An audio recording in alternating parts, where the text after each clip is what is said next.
संत ज्ञानेश्वर महाराजांच्या पालखीचं पहिलं उभं रिंगण चांदोबाचा लिंब तरडगाव या ठिकाणी पार पडलेलं आहे। आपल्याबरोबर महाराज आहेत आणि या रिंगणाचं महत्त्व आपण जाणून घेणार आहोत। महाराज, या रिंगणाचं काय महत्त्व आहे आणि आज पहिलं रिंगण पार पडलं? वारकरी संप्रदायामध्ये जी पालखीची सोहळ्याची परंपरा आहे, आळंदीपासून निघाल्यानंतर लोणंदनंतर चांदोबाचा निंब या ठिकाणी हे उभं रिंगण होत असतं आणि या रिंगणाला एक अन्यसाधारण स्वरूपाचं महत्त्व आहे।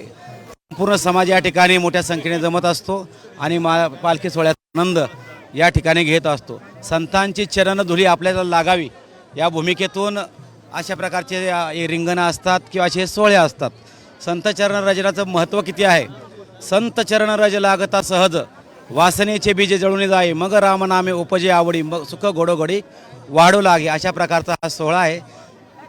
तुका म्हणे निवेतनू रजकणू लागता, संतांच्या चरणाचं जर चरण धुला आपल्या शरीराला लागली तर निश्चित रूपाने आपल्या जीवनामध्ये जे कामक्रोधादी विकार आहेत ते निघून जातात आणि खऱ्या अर्थाने आपण जे पारमार्थिक जीवनाची जी परिपूर्णता आहे त्या दिशेने वाटचाल करत असतो।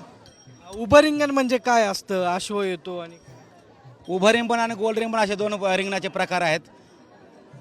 एकूण दिंड्या पुढे 27 आहेत, मागे भरपूर आहेत, परंतु पुढचे 27 रिंगणापासून जो घोडा निघतो तो संपूर्ण 11 नंबर घोरेका संस्थेची दिंडी आहे तिथपर्यंत जातो। तिथून आल्यानंतर माऊलीचे जे पादुका असतात त्याबरोबर तो घोडा असतो, तो घोडा तो जातो आणि एक सोहळा आहे एक प्रकारचा वारकरी संप्रदायाचा तो। आपण मग या सोहळ्यामध्ये अनेक वारकऱ्यांना आतापर्यंतचा पहिला टप्पा जो आहे तो वारीचा पूर्ण होतोय आणि दुसऱ्या टप्प्याला सुरुवात होतीये। अनेक वारकरी दमलेले असतात, थकलेले असतात। या सोहळ्याने काय उत्साह आता कोठे धावे म्हणत तुमचे चरण देखलिया, भाग गेला शीन गेला ना अवघा झाला आनंद। मानवी जीवनात जो आनंदाची जी परिपूर्तता आहे ती कुठं पाहिजे असेल तर याची देही याची डोळा भोगो कीर्तीचा सोहळा या भूमिकेतून याकडे पाहिलं पाहिजे। अशा प्रकारचा हा सोहळा आहे। नक्की माऊली, आपण पाहिलं आता अश्वाचं रिंगण जे आहे ते पार पडतंय, उभं रिंगण, काय सांगाल? हा मोठा आनंद आहे। ह्या रिंगणाचा आनंद हा गगनात मावत नाही, म्हणून हा आनंद सगळ्या भाविक भक्तांना आणि आपण सगळ्यांना घेतला पाहिजे। हा मोठा आनंद आहे।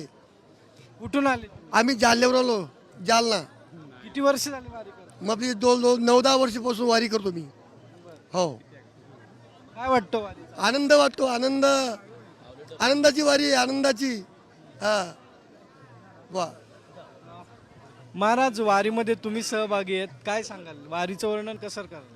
वारीचं वर्णन आपण आपल्या मुखातून करू शकत नाही। एवढी ज्ञानोबारायांची खूप कृपा झालेली। आम्ही बऱ्याच वर्षापासून वारी करतो, आळंदी ते पंढरपूर, आणि खरंच सगळ्या वारकऱ्यांमध्ये एक चैतन्य जागृत झालेलं आहे। यावर्षी तर वारी खूप आनंदी वारी आहे, म्हणजे ऊन नाही, थोडा थोडा पाऊस पडतो आणि यावर्षी जास्तीत जास्त वारकरी वारीला आलेले आहेत। वारीचा आनंद हे सुख कुठंच मिळत नाही। स्वर्गीचे अमर इच्छिताचे देवा आणि मृत्यूलोकी व्हावा जन्म आम्हा, स्वर्गातले देवसुद्धा इच्छा करतात की आम्हाला जन्म मिळावा आणि आळंदी पालखी सोहळ्यासोबत आम्ही पंढरपूरला जावा, असं सगळ्यांची इच्छा आहे। माझं नाव आहे। नक्की आपण जर पाहिलं तर आता उभं रिंगण जे आहे ते सुरू आहे आणि माऊलींचा अश्व जो आहे तो आता या रिंगणामध्ये धावताना आपल्याला पाहायला मिळणार आहे। माऊलींच्या अश्वाचं रिंगण जे आहे ते पूर्ण झाल्यानंतर पहिलं रिंगण माऊलींचं या ठिकाणी पूर्ण होतं आणि माऊलींचं आजचा मुक्काम जो आहे तो तरडगाव या ठिकाणी असणार आहे आणि आता या रिंगणाची समाप्ती जी आहे ती झालेली पाहायला मिळते। तरडगावनंतर पालखी जी आहे ती पुढच्या दिशेने वाटचाल करेल। कॅमेरामन आदर्श कटकेसह सागरावर, साम TV, तरडगाव।